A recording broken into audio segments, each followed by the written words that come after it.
शहर का शोर अब पीछे छूट रहा था और रास्ता धीरे धीरे सफेद रंग में बदल रहा था। लोग कहते हैं सफर मंजिल से ज्यादा खूबसूरत होता है और जब रास्ता गुलमर्ग की ओर जा रहा हो तो ये बात सच लगने लगती है। पहाड़ों की ठंड और दोस्तों के साथ ऐसे में भूख का एहसास और भी ज्यादा हो जाता है। हमने गाड़ी रोकी एक छोटी सी दुकान पर जहाँ से आती धुएं की महक ने हमें खींच लिया। वो गर्मा गर्म चाय की चुस्की और नाश्ता इस बर्फीली राह में किसी तोहफे से कम नहीं था। कहते हैं ना, पेट भरा हो तो मंजिल भी हसीन लगने लगती है। गुलमर्ग ये सिर्फ एक जगह का नाम नहीं, ये कुदरत की वो खामोश शायरी है जिसे खुदा ने बड़े इत्मीनान से लिखा है। जब हमारी गाड़ी इन ऊंचाइयों की तरफ बढ़ती है तो पीछे सिर्फ शहर का शोर नहीं छूटता बल्कि दिल का बोझ भी कहीं पीछे छूट जाता है। इन देवदार के पेड़ों को गौर से देखिए, बर्फ की चादर ओढ़े ये सदियों से ऐसे ही खड़े हैं जैसे किसी पुराने राज को अपने सीने में दफन किए हों। यहाँ हवाओं में एक अलग ही ताजगी है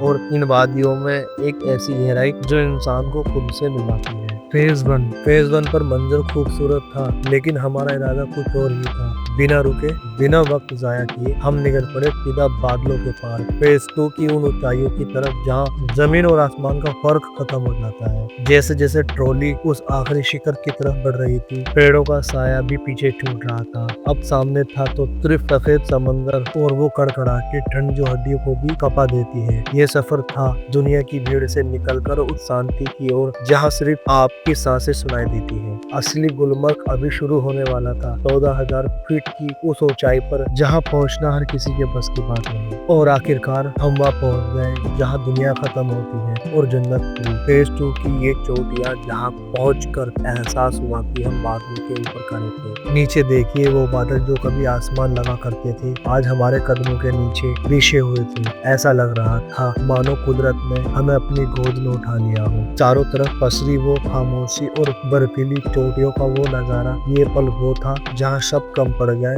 और सिर्फ आंखें बोलती हैं। यहाँ आकर समझ आया कि ऊंचाइयों का असली मजा ऊंचाई देखने में नहीं बल्कि इस सुकून को महसूस करने में है। लेकिन जनाब, यहाँ सिर्फ हम नज़ारे देखने नहीं बल्कि उस बचपन को दोबारा जीने आए थे जो शहर की भीड़ में कहीं खो गया था। जैसे ही पाँव बर्फ पर पड़े हम सब फिर से वही छोटे बच्चे बन गए। वो बर्फ के गोले बनाना, एक दूसरे पर हमला करना और फिसलते हुए गिरना, वो खुशियाँ थी जो किसी ऊंचे महल में नहीं बल्कि इन बर्फीले मैदान में बिखरी पड़ी थी। यहाँ की कपकपाती ठंड हमें रोक नहीं पा रही क्योंकि दिल की गर्मी और दोस्तों के साथ का माहौल को गर्म किया हुआ था। हमने सिर्फ बर्फ से नहीं खेला, हमने उन यादों को भी समेटा जिन्हें हम ताउम्र अपने साथ रखने वाले थे। ऊपर की उन बर्फीली वादियों में जी भर कर जीने के बाद अब हम धीरे धीरे उन बादलों के नीचे उतरने की हमने फेज 2 को अलविदा कहा। लेकिन उन पहाड़ों का एक हिस्सा शायद हमेशा के लिए हमारे साथ रह गया। जैसे जैसे हम नीचे फेज 1 की तरफ बढ़ रहे थे हमें वो पेड़ फिर से दिखने लगे जो ऊपर से सिर्फ बिंदु जैसे लग रहे थे। ये उतरना भी एक अलग एहसास था, मानो हम जन्नत के वापस जमीन की तरफ लौट रहे हों। मजा तो बहुत आया, अब भी वही कहीं उन चोटियों के पीछे अटका हुआ था। गुलमर्ग से हम खाली हाथ नहीं जा रहे हैं, हम साथ ले जा रहे हैं वो खामोशी, वो ठंडक और वो सुकून जो सिर्फ इन पहाड़ों की गोद में मिलता है। सफर भले ही खत्म हो रहा है पर यादें हमेशा जिंदा रहेंगी।